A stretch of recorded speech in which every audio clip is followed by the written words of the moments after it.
கிறிஸ்துவுக்குள் மிகவும் பிரியமான சகோதர சகோதரிகளே, இயேசு கிறிஸ்துவின் நாமத்தினாலே உங்கள் யாவருக்கும் எனது அன்பின் நல்வாழ்த்துதலையும் வணக்கத்தையும் தெரிவித்துக் கொள்கிறேன். இன்றைய பகலின் குளிர்ச்சியான நாளின் தியான வசனம் யோவான் எழுதின சுவிசேஷம் 20ஆம் அதிகாரம் 17ஆம் வசனம். நீ என் சகோதரரிடத்திற்கு போய், நான் என் பிதாவின் இடத்திற்கும் உங்கள் பிதாவின் இடத்திற்கும் என் தேவனிடத்திற்கும் உங்கள் தேவனிடத்திற்கும் ஏறி போகிறேன் என்று அவர்களுக்கு சொல்லு என்றார். இயேசு உயிர்த்தெழுந்ததை அறியாமல் மகதலேனா மரியாள் அழுகிறாள். அவள் அழுதவுடனே அவள் பின்னாக இயேசு வந்து நின்றார். அவள் அவரை தோட்டக்காரர் என்று எண்ணி, ஐயா, நீங்கள் அவரை எடுத்துக்கொண்டு போய் எங்கேயாவது வைத்ததுண்டானால் எனக்கு சொல்லுங்கள், நான் போய் அவரை எடுத்துக்கொள்ளுவேன் என்றாள். இயேசு அவள் தன்னை அடையாளம் கண்டுபிடிக்கவில்லை என்று அறிந்து மரியாளே என்றார்.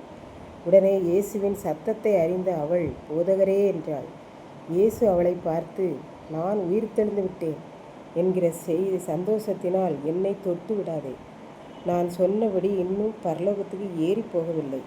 நான் இப்பொழுது மனிதனாக அல்ல, தெய்வமாக இருக்கிறேன் என்று சொன்னார் என்று நாம் பார்க்கின்றோம்.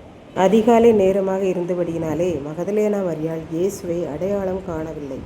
அவள் மரியாளே என்றதும் இயேசுவின் சத்தத்தை உடனே அறிந்து கொண்டாள். நாமும் அநேகம் தரம் ஜெபிப்போம், ஆனால் இந்த ஜெபத்திற்கு பதில் கிடைக்குமா என்று சந்தேகப்படுவோம். பின்பு இயேசுவின் வார்த்தைகளை வாசிக்கும்போது அவர் நம்முடைய வசனம் மூலமாக பேசுவார். உடனே நாம் அதை விசுவாசித்து பெற்றுக்கொள்கிறோம். இயேசு மகதலேனா மரியாளிடம், நீ என் சகோதரர்களாகிய சீசர்களிடம் போய், நான் என் பிதாவினிடத்திற்கும் உங்கள் பிதாவினிடத்திற்கும் என் தேவனிடத்திற்கும் உங்கள் தேவனிடத்திற்கும் ஏறி போகிறேன் என்று அவர்களுக்கு சொல்லு என்று கூறினார். மகதலேனா மரியாள் இயேசுவை கண்டதையும் அவள் தன்னுடனே பேசிக்கொண்ட யாவையும் குறித்து சீசர்களுக்கு சாட்சியாய் அறிவித்தாள்.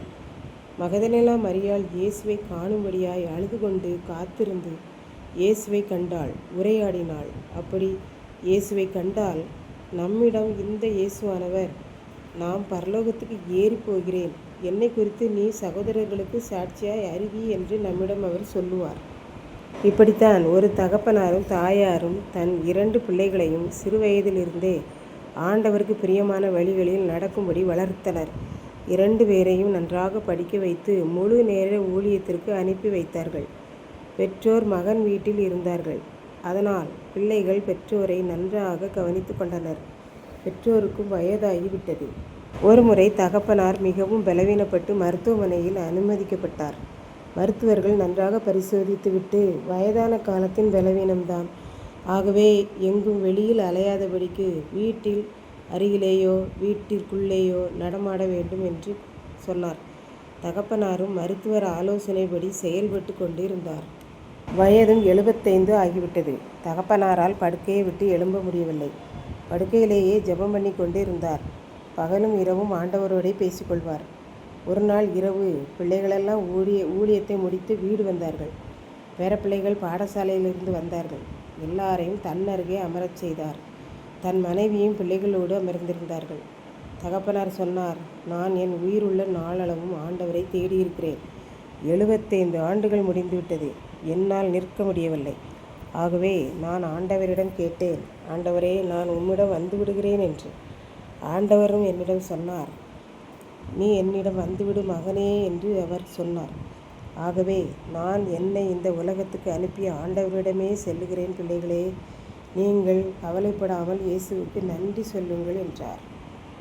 இதை கேட்டுக்கொண்டிருக்கும் எனக்கன்பானவர்களே, நம் இயேசுவும் இந்த உலகத்தில் 33.5 ஆண்டுகள் தான் வாழ்ந்தார். அதற்குள்ளாக அவருக்கு எத்தனையோ பாடுகள், கஷ்டங்கள் மனிதர்களாகிய நாம் அவருக்கு கொடுத்து விட்டோம். கடைசியாக சிலுவையில் அறைந்து மக்கள் கொன்று விட்டார்கள்.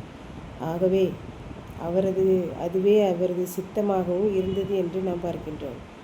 ஆகவே தான் மகதலேனா மரியாளிடம் இயேசு, நான் என் தேவனிடத்திற்கும் உங்கள் தேவனிடத்திற்கும் ஏறி போகிறேன் என்பதை மற்றவர்களுக்கு நீ சாட்சியாக அறிவி என்று சொன்னார்.